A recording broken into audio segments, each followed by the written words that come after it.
other jurisdictions, grades 11 and 12 are not mandatory. Pero meron din silang 11 and 12. The same model that we are espousing in this very bill. But now, with respect po to your question, tama po yung binabanggit po ninyo. Sa totoo, gusto ko lang magdagdag sa sinabi ni Honorable Manuel. Sa totoo, sa kasalukuyan kasi ngayon, merong 4 na track: sports, arts and design, tech voc, at academic. Pagdating mo pa sa academic, meron pang strands. Hindi po pag pumasok ka ng academic track, pare-pareho kayo, may iba-ibang strand pa po. Kaya yung sinasabi ni Honorable Manuel, Madam Speaker, is correct.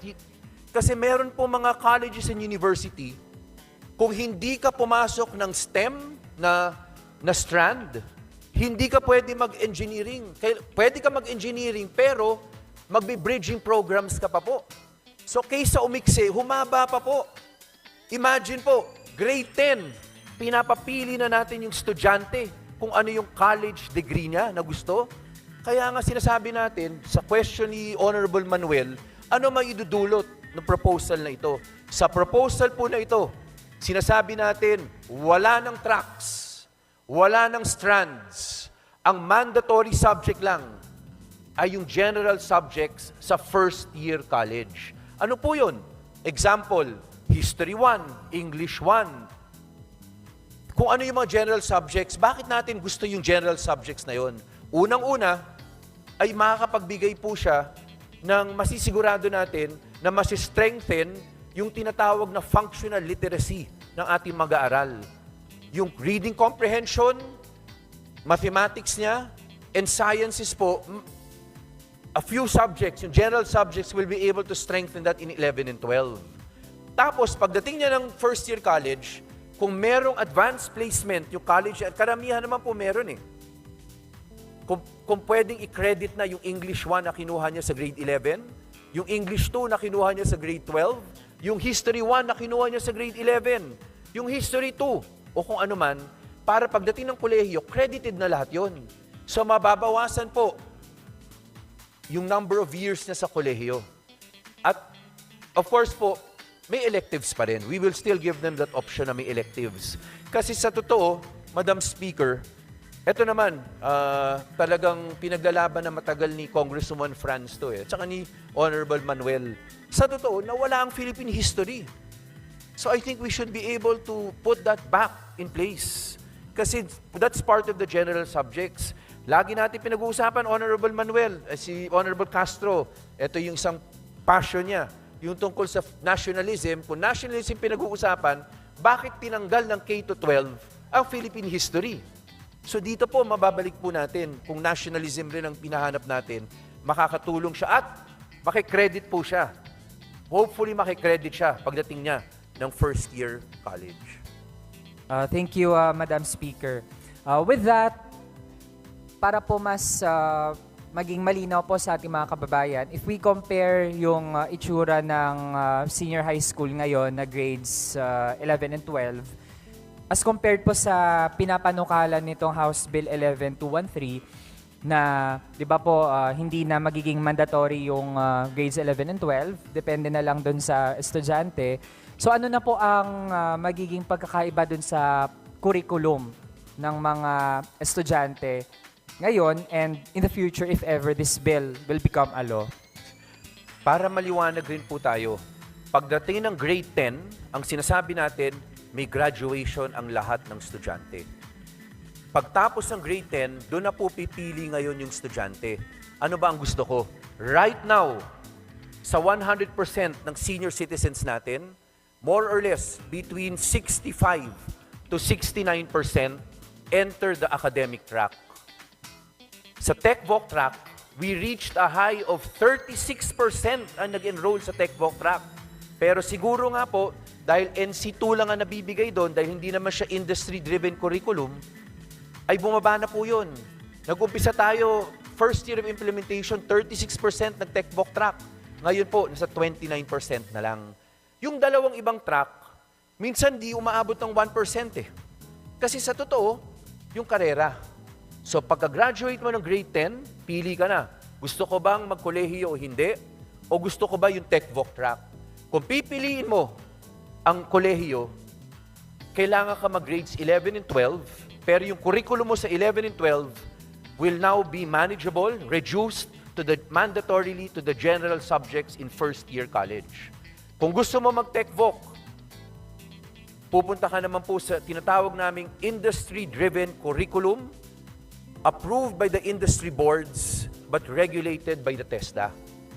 Pero, may addition po kaming gustong isama, at mamaya po ay siguro kasama sa committee amendments. Pag-graduate mo ng grade 10, ang bawat estudyante na gustong kumuha ng tinatawag na honors exam, pwede siyang kumuha nun. Pag pinasa po niya yon, accelerated po siya. Pwede na siyang dumiretso ng first year college, hindi na siya kailangan dumaan ng grades 11 and 12. Again po, nabanggit rin po kanina, may mga international commitments or whatever na yung grade 11 and 12. Hindi po natin tinatanggal yung commitment na yan. Nandiyan pa yan. Pero ina-accelerate natin yung mga gustong pumuntang kolehiyo at binibigyan natin ng iba pang pathway yung iba. Kasi importante na rin po talaga yung TechVoc. Pero yung TechVoc na pinro-provide natin ngayon, Honorable Manuel, alam mo yun, ang binibigay natin, karamihan, NC2. Pag nagtapos ka ng grade 12 TechVoc track, ang binibigay natin, NC2. Ano ibig sabihin ng NC2? Sa ilalim ng Philippine Qualifications Framework, ang NC2, novice. Maliwanag na kasulat, tayo po nagsulat nun. Pilipinas yung nagsulat ng PQF. Nakalagay doon, pag NC2 ka lang, kailangan mo pa rin ng guidance. Hindi ka pa rin expert. Kailangan may sumusubaybay sa ginagawa mo. Novice ka lang. Imagine, pinangako natin sa estudyante, mag-grade 11 and 12 ka. Pag-graduate mo, either job ready ka or college ready. Sa pareho po, mukhang nagkulang tayo. Yung pa lamang sa NC2 na binibigay natin. Karamihan po NC2. That is why gusto natin industry-driven curriculum, enterprise-based. Of course, mayroon pa rin dyan functional literacy para masigurado natin, umabot naman siya NC3, NC4, or PQ5. Pag dumating ka po ng NC4, diploma na po yun. Under our ladderized education law, which we passed in 2014, you can go straight to college under the ladderized education program. Okay, thank you, Madam Speaker.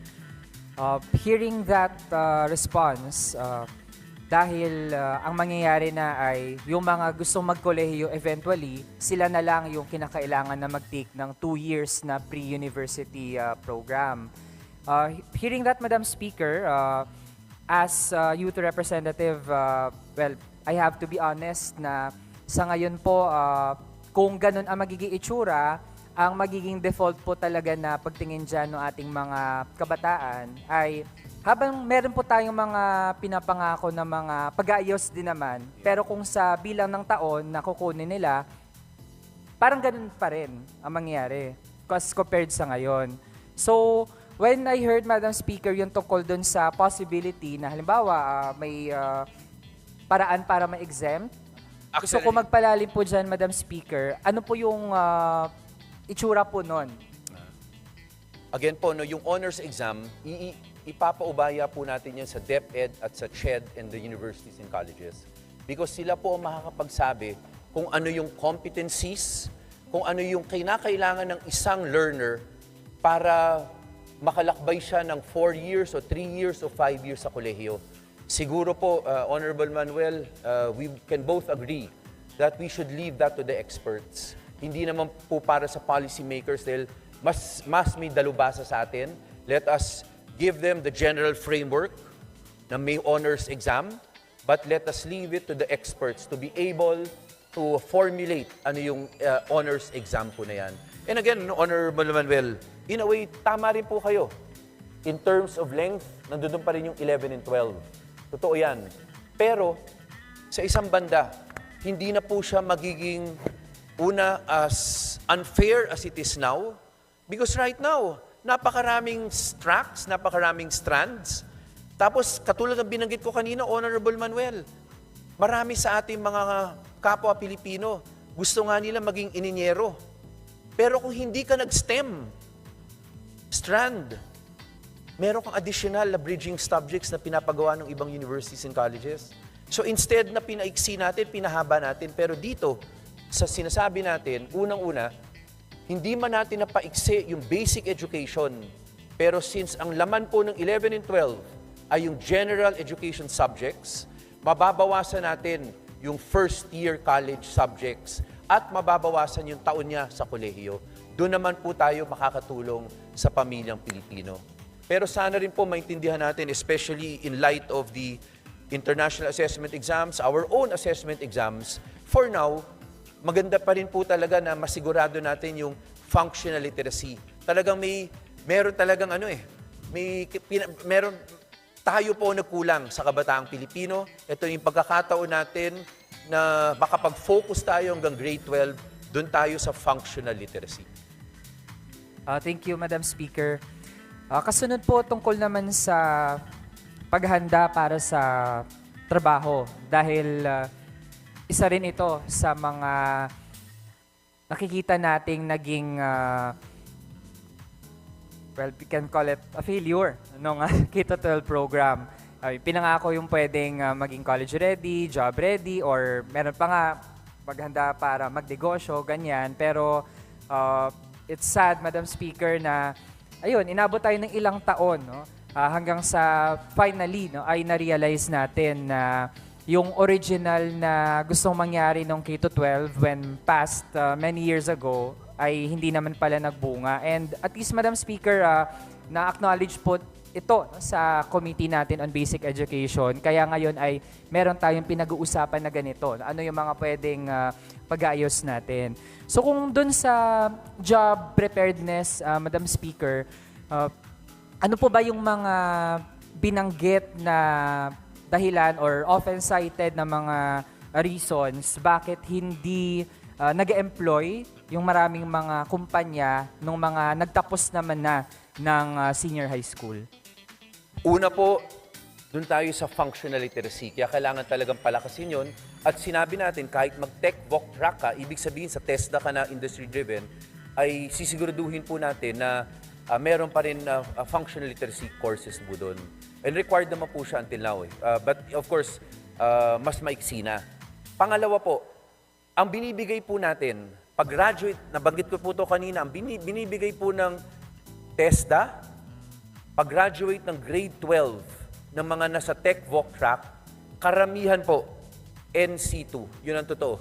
Karamihan NC2. Pag tinignan po natin ang ibig sabihin ng NC2, sa ilalim ng sarili nating Philippine Qualifications Framework na ang gumawa, NEDA, DepEd, sila rin po gumawa eh. TESDA. Pag tinignan po ang ibig sabihin sa Philippine Qualifications Framework ng NC2 na binibigay natin sa grade 12 Tech Voc graduate, hindi novice pa rin. Nakasulat po doon na kailangan subaybayan pa rin siya sa trabaho niya. Hindi siya considered na expert na sa ginagawa niya. Sa proposal po natin, gusto natin industry-based curriculum, approved by the industry boards, at enterprise-based na siya. Meaning, makaka-immersion ka na kaagad sa iyong eskwelahan, sa industriya. Para kasi ang skills po, ang pag-acquire ng skills, ang sabi po sa atin sa committee, kung maalala mo, Honorable Manuel, karamihan dyan, it's practice, practice, practice eh. Talagang kailangan ginagawa mo eh, para matutunan mo yung competency, para mag-graduate ka to higher levels of competencies. Gusto natin, at nakasaad ng malinaw po sa bill na ito, umabot NC3, NC4, at PQ5. Pero ang NC4 po, sapat na po yan dahil diploma course yan. At diploma degree na rin po yan. At diploma po makukuha mo dyan under the Ladderized Education Law which we passed in 2014 ay makakaano ka na rin po, makakadiretso ka na ng kolehiyo. Madam Speaker, it was mentioned by our sponsor na ang gusto talaga nating mangyari sa curriculum natin sa basic education, ito ay industry-driven and industry-approved. No? Yung curriculum niya ay batay dun sa ano yung demands ng mga kumpanya. Gusto ko mag-delve doon, Madam Speaker, dahil sa isang banda, edi nandyan din yung purpose ng education na syempre kapag merong diploma, nagtapos yung isang estudyante, ibig sabihin ay meron siyang credential na magagamit niya para magkaroon ng trabaho. Pero going beyond that, Madam Speaker, ay nandyan din ang kumbaga mas malawak pa na function ng edukasyon na ibig sabihin, lalo sa basic education, doon natin ini-instill sa ating mga kabataan yung paano ba dapat sila maging mabuting tao, yung mga values, yung paano sila maging responsible na citizen din ng bansa natin. I'd like to raise this concern, Madam Speaker, na paano natin sa-safeguard yung ating curriculum sa tendency niya na ang mas nagsiset na talaga ng direction ay yung mga kumpanya. In the sense na, kasi if they are the ones who would be able to have a big say in what skills are considered to be in or marketable or in demand, pwedeng masakripisyo, Madam Speaker, yung ibang mga aspects naman ng edukasyon na ang layunin ay hindi lang basta mapagraduate at ma-ensure yung trabaho ng ating mga kabataan, pero ma-mold din sila bilang mga mabuting tao at mabuting mga kababayan. So, paano natin titiyakin na yung isang curriculum na industry-driven, industry-approved, hindi po siya natatangay ng kung ano lang yung in-demand sa merkado? Yes. Honorable Manuel, yung purpose, yung layunin ng batas na ng bill na ito, the purpose of the bill is really to modify grades 11 and 12, tech voc track and academic track. Ibig sabihin, yung K to 10 will remain in its present state with its curriculum. Kung maalala po natin, nung 18th Congress, pinasa po natin dito ang tinatawag na GMRC law, yung Good Manners and Right Conduct. Doon po sa batas na yon, minandato natin na from K to 6, dapat independent subject ang good manners and right conduct. Diyan po kasama rin po dyan yung pagmamahal rin po o nationalism, pagmamahal sa bayan. Pagdating ng 7, 8, 9, 10, values education will be integrated into subjects.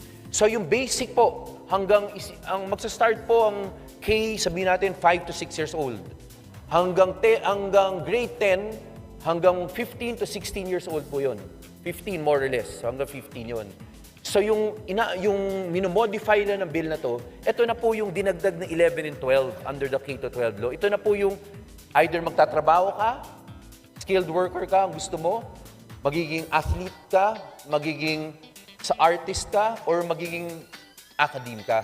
Yun na lang po, yung last two po na taon. In addition, as mentioned earlier, by the time umabot po siya ng 15 to 16 years old, siguro po yung halos 10 taon na GMRC and values education integrated into subjects would be sufficient enough to mold the character of our learners. And equally important is also to mold their, to enable them to strengthen their nationalism. Kasi yung GMRC naman po kasama na rin po talaga doon. In fact, maliwanag sa batas natin na hindi po siya merely theoretical. As much as possible, let us not reinvent the wheel. Yun ang nilagay naman po natin doon. Let us apply it factually para talagang yung best practices, gayahin rin po natin. Importante po, nandoon naman po yung GMRC. Yeah. Thank you, Madam Speaker. I can't help but really point that out, lalo na't nung pinasa po yung K-12 program, nung mga panahon po na yon, tayo ay college student na. Well, fortunately, personally, hindi ko po napagdaanan yung ganong naranasan nung mga sumunod na mga generation ng mga kabataan. Pero nonetheless, Madam Speaker, I really sympathize with them. Lalo na't yung naging dominant din po kasing narrative at that time ay, yun, kahit hindi mag-college, basta nagtapos ng senior high, kasi ang mahalaga lang naman kapag gumraduate na ay makapagtrabaho. Parang yung narrative po nun, Madam Speaker, ni-reduce yung function ng edukasyon na para lang siya maging mas madali yung paghahanap lang ng trabaho to the point na kung walang trabaho dito sa atin, edi let's fine-tune yung edukasyon natin para madaling makapag-abroad yung ating mga kabataan. So, doon pa lang, Madam Speaker, sa ganong rational nung K-12 program, nung pinasa po siya bilang batas, doon pala nakita na natin merong problema.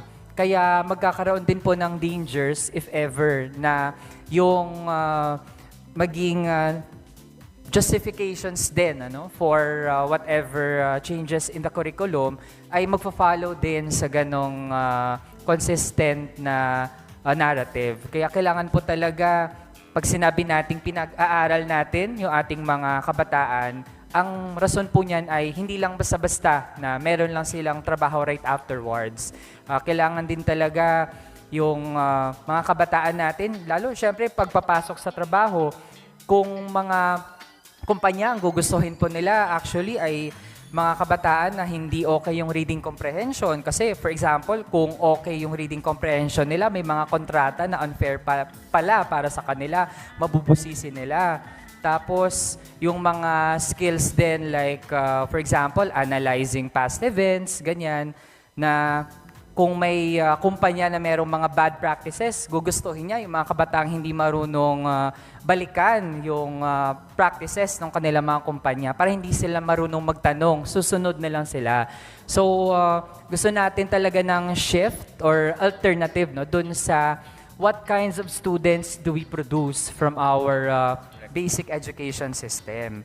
Kaya, in line with that, Madam Speaker, since dito sa education pathways, gagawa niya ng distinction. Merong mga kabataang mas magpo-focus doon sa scholastic ability, magpo-proceed sa pre-university tsaka sa university level.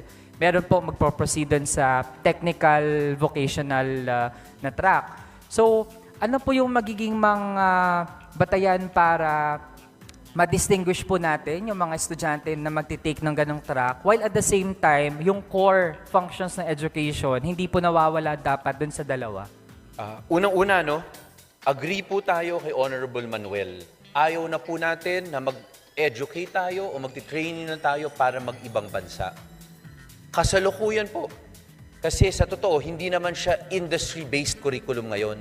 Hindi po siya base sa mga industriya na nandito na sa Pilipinas. Karamihan po nga kung titingnan natin, marami nga dyan. Sa totoo, ay nag-work po dun sa mga HRM, di ba? Karamihan, yun ang pinasok nila sa hotel, di ba? Yun, which again, meron dito, meron abroad. Sa ating proposal po, it will be really enterprise-based, industry-driven curriculum. Ibig sabihin, kailangan may industriya dito. Kailangan may existing na industriya sa Pilipinas at mulat yung learner. Pag pinili niya yung TechVoc track na ito yung gusto niya na industriya, it will also help us and of course, our economic managers to finally take a look at manufacturing in the Philippines, take a look at our industries in the Philippines. Hindi naman po tayo pwedeng import nation lang talaga. Pero pag meron po tayo, kasi ito po, it has to be enterprise-based, industry-driven curriculum. Hindi naman po ito sa abroad magti-training. Dito po magti-training, kailangan may enterprise, kailangan may industriya, at yung competencies po niya, maliwanag tayo. We have to go to NC3, NC4 at level 5. Hindi po katulad ngayon. Sa totoo po, Honorable Manuel, meron ka makikita ng mga survey ngayon Well, hindi naman ngayon, the past few years, na nagsasabi na hindi, yung mga graduates natin ng senior high school, mas tinatanggap ngayon ng industriya. In fact, para marami silang ina-hire. But the question we asked in the committee and in EDCOM 2, ano yung trabaho na binibigay sa kanila? Karamihan po doon would really be waiters, cooks. So hindi mo na kailangan ng 11 and 12. Kung ay bibigay lang ng Estado ay hanggang NC2, bakit pa natin pinapagod ang mga aral, ang pamilya hanggang grade 12?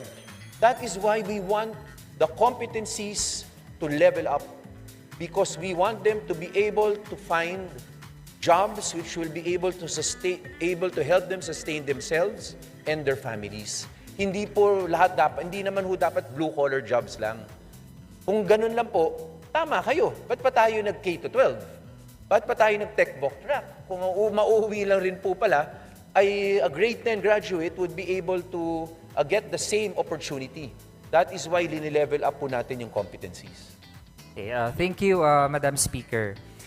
Now, since meron pong ganitong pathways na ipoprovide ang House Bill 11213, may isang concern lang din tayo, Madam Speaker, dahil sa ngayon, lalo na yung mga state universities naman natin ay may kinakaharap din ng mga, halimbawa, constraints sa kanilang enrollment, ganyan. Tapos sa mga private schools, meron din on their part, meron ding kahirapan sa paano sila mag-ensure din ng kanilang enrollees given that they charge fees, ganyan. Tapos, hindi naman lahat nakakapag-accommodate ng maraming gusto magkolehiyo. Paano lang natin i-avoid yung scenario, Madam Speaker, na dahil ayaw nating ma-overcrowd yung higher education, ay yung maging way out natin ay i-discourage yung mga kabataan na mag-proceed sa higher education at ang i-take na lamang na pathway ay yung pag-take ng tech voc kahit na on their own, mas prefer pa rin halimbawa ng isang estudyante na magpatuloy pa rin hanggang kolehiyo. Actually, kung titingnan ang datos, halos 69%, yun yung maximum, hanggang ngayon po, na dumidiretso ng kolehiyo. Yung 26 to 36, 29 to 36% na nagte-tech voc, sa totoo po, tingin ko, alam naman nila rin kasi yung kahalagahan. Pero, kahit mag-tech voc ka nga, under this proposal, you still have a pathway without going to 11 and 12 anymore. Makakapunta ka rin ng kolehiyo using this pathway. Pangatlo, noong 2014 o 2015, pinasa rin po natin yung Open Distance Learning Act for tertiary education. Again po, much is to be desired rin sa implementation nun. But at least, nandun na rin po yung infrastructure nun. Again, minodel naman po natin yung open distance learning natin after the PUP and the UP model. Pareho po natin, modelong yun ang ginamit po natin nung rename natin yung Open Distance Learning Act noong 2014 o 2015. Again, tingin ko naman po, ang Pilipino, lalo na ang mga kabataan Pilipino, matatalino naman. Alam nila kung ano yung gusto nila and they will find a way to get there. Kung kolehiyo, aabutin nila yun. Pero yung may gusto rin po na makapagtrabaho muna bago magkolehiyo, kasi po under the enterprise-based system, sa totoo may allowance rin po sila while they are going through the 11 and 12. Meron na rin silang allowances na kinikita po doon. Kasi hindi pa naman sila of age nun eh. Pero meron na rin po silang allowances na nakukuha. At least yun will also help financially yung at makakatulong yun sa direksyon nila papuntang kolehiyo. So again po, we are not shutting out and that's why multiple education pathways po siya.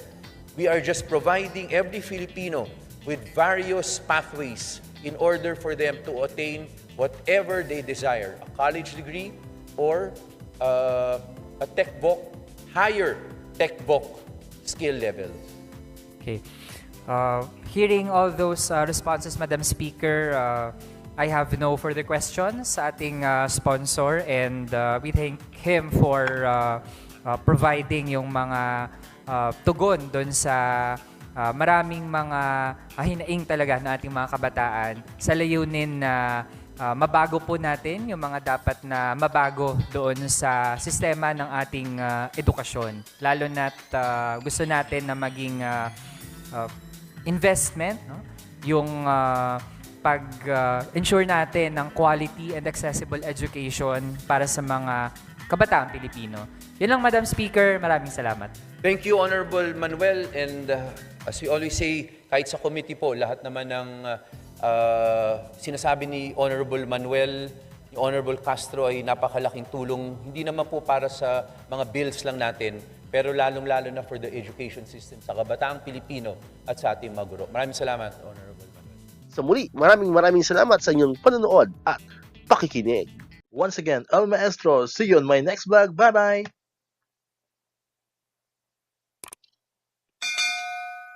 1, 2, 3, come on!